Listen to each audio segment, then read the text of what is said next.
Okay, now that we're done installing the kickstand for the track bike, I'm gonna do it now on the specialized bike on two different sizes, and we're gonna be installing the official kickstand for specialized bike that you can get at specialized websites or stores.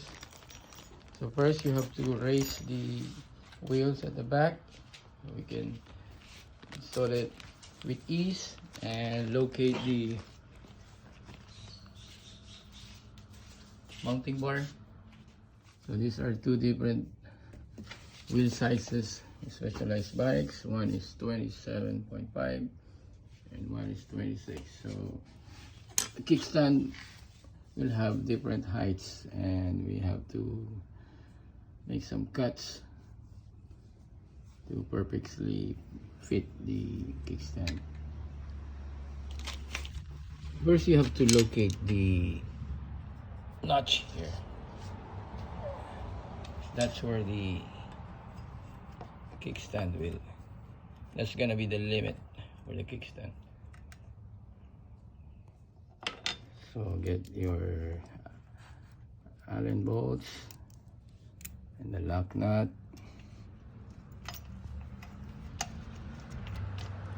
To hand tight it first.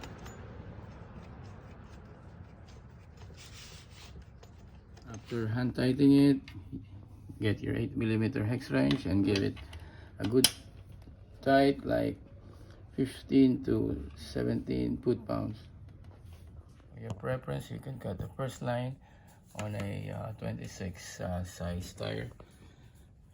Without cutting the first line, this is how it stands.